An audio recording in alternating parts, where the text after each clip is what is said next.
আমরা একটা বামফ্রন্টের মধ্যে কি আসন রফা হবে সেটা বুঝে নিয়ে তারপরে যারা বিজেপি এবং তৃণমূলের বিরুদ্ধে থাকবে, টিকে থাকবে এবং লড়বে, তাদের সঙ্গে আমরা আলাপ আলোচনা করব। তো এটা ঠিক, যদি বিজেপি এবং তৃণমূলকে শূন্য করতে চায়, কথা যা বলেছে এটা আজকে রাজ্যের মানুষের কথা। আমি বললাম আগে বামপন্থীরা আলাপ আলোচনা করছি, তারপরে বামফ্রন্টে জানুয়ারি মাসের গোড়া আলোচনা হয়ে গেলে তারপরে বিজেপি তৃণমূলের বিরুদ্ধে যারা টিকে থেকে লড়াই করবে মাটি কামড়ে, তাদের সঙ্গে কথা বলবো। হুমায়ুন এখনো তার দল তৈরি করেনি, দলের সঙ্গে তো আলোচনা হবে, আগে দল তৈরি করুক, তারপর তো দেখবো সেই দলের কর্মসূচি কী, সিদ্ধান্ত কী, মনোবাঞ্ছা কী, তার উপর নির্ভর করে আলাপ আলোচনা কীভাবে হবে। দল ঘোষণা করতে চলেছেন হুমায়ুন কবির। জোট ফর্মুলা দিয়েছেন হুমায়ুন কবির। মুর্শিদাবাদের 22টি আসনের মধ্যে 9টি আসনে আমি লড়ব, 9টিতে আমি লড়ব, কংগ্রেস চাইলে 9টি আসন দেব। অন্যদিকে সিপিএমকে 3টি আসন ছাড়বো, আইএসএফকে 1টি আসন দেবো। এইভাবেই জোট ফর্মুলা সামনে এনেছেন হুমায়ুন কবির। আর এসব না হলে তৃণমূলকে হারাতে এবং বিজেপিকে রুখতে একাই লড়ব, এটাও বলছেন হুমায়ুন কবির। আইএসএফকে তিনি 1টি আসন দেওয়ার প্রস্তাব রেখেছেন।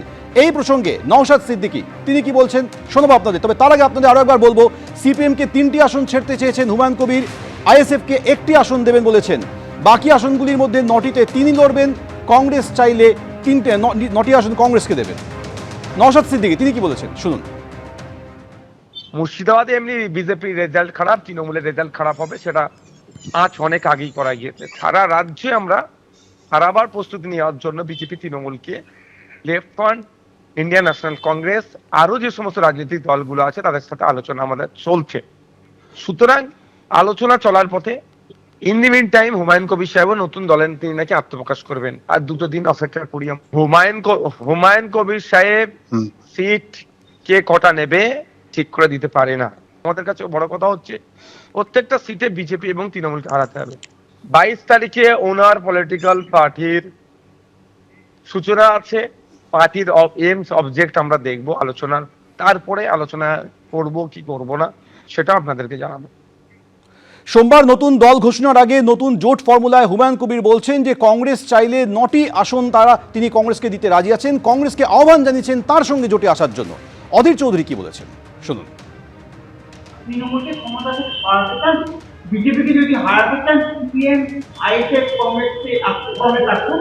মুর্শিদাবাদে 22 সিটের মধ্যে আমি 9টা লড়বো, 9টা কংগ্রেসকে যাবো, 3টি সিপিএমকে যাবো, আর আইএসএফকে 1টি যাবো। তৃণমূলকে শূন্য করবো। কেউ না আসলে আমি একাই 22 কটা আসন জিতবো কাউন্সিলে।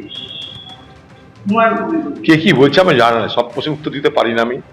আমি কংগ্রেস দল করি, কংগ্রেস তার মতো করে কি করবে না করে জানি দেবে। মুর্শিদাবাদ জেলায় একেবারে জোট বেঁধে লড়ার জন্য সিপিএম, কংগ্রেস এবং আইএসএফকে আহ্বান জানিয়েছেন হুমায়ুন কবির এবং তিনি বলছেন তারা যদি সঙ্গে না আসে তাহলে তৃণমূলকে হারাতে একাই লড়বেন। আর এই প্রসঙ্গে কুণাল ঘোষ কি বলেছেন শুনুন। কি বলে 294টাতেই প্রার্থী দিন, উনি যা ইচ্ছা করুন। মানুষ শুধু এইটুকু বুঝে গিয়েছে 2019 সালে বাবরি মসজিদ ধ্বংসকারী বিজেপির যে মানুষ প্রার্থী হয় সে হঠাৎ 2025-এ এসে হঠাৎ তার শ্রদ্ধা বেড়ে গিয়ে বিজেপি হাঁটাও বলছে। যে মানুষ বুঝে যান যে বিজেপি ভোট ভাঙার খেলা খেলছে, বিজেপিকে হারাতে প্রত্যেকটা ভোট তৃণমূলকে, আর অন্য কোনো যদি এসব এজেন্ট ফেজেন্ট নানা রকম দল মল ম্যান এদের ভোট দিতে যান, প্রত্যেকটা ভোট ঘুরিয়ে বিজেপিকেই সাহায্য করবে। সেলিম সাহেবকে আমরা সিপিএমের 3টে সিট ছাড়বো মুর্শিদাবাদে, আইএসএফের 1টা সিট ছাড়বো, চলে 4টে, আর বাকি থাকে 18টা।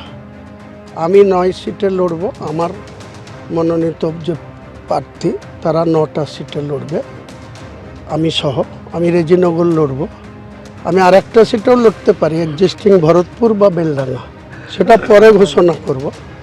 2টো সিটে লড়বো, 2টোতে তো আর থাকা যাবে না, একটা রিজাইন দিয়ে দেবো, একটা সেখানে জিতবো। যে 2টো সিট লড়বো মুর্শিদাবাদে 2টো সিট রিজার্ভ সিট 3টে বাদ দিয়ে, বহরমপুর বাদ দিয়ে 18টা সিটের যেখানে দাঁড়াবে হুমায়ুন কবির সেখানে নির্বাচিত হবে, ওটা নিয়ে কোনো টেনশন নেই। 9টা কাকে দিতে যাই?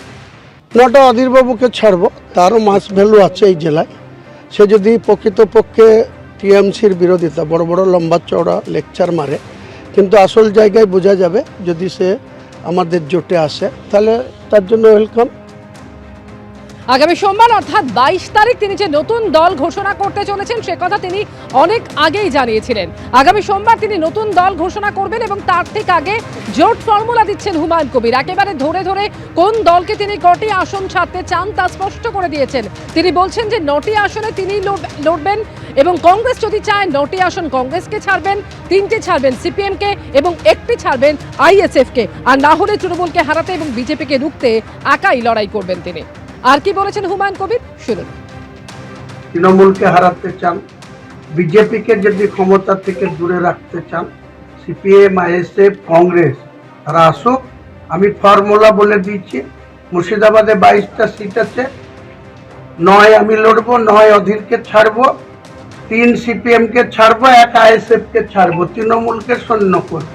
আগামী সোমবার নতুন দলের ঘোষণা করতে চলেছেন হুমায়ুন কবির। আর তার ঠিক আগে তিনি জোট ফর্মুলা দিলেন। তিনি বলছেন মুর্শিদাবাদে 22টি আসনের মধ্যে 9টিতে আমি লড়বো এবং কংগ্রেস যদি চায় তাহলে 9টি আসন কংগ্রেসকে ছাড়বো, সিপিএমকে ছাড়বো 3টি আসন এবং আইএসএফকে ছাড়বো 1টি আসন। এমনই জোট ফর্মুলা দিয়েছেন তৃণমূলের সাসপেন্ডেড বিধায়ক হুমায়ুন কবির।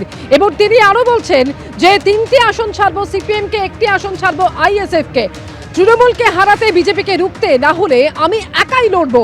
রেজিনগরে সভাস্থল পরিদর্শনের পরে এমনই জোট ফর্মুলা দিয়েছেন তৃণমূলের সাসপেন্ডেড বিধায়ক হুমায়ুন কবির। এবিপি আনন্দ, এগিয়ে থাকে, এগিয়ে রাখে।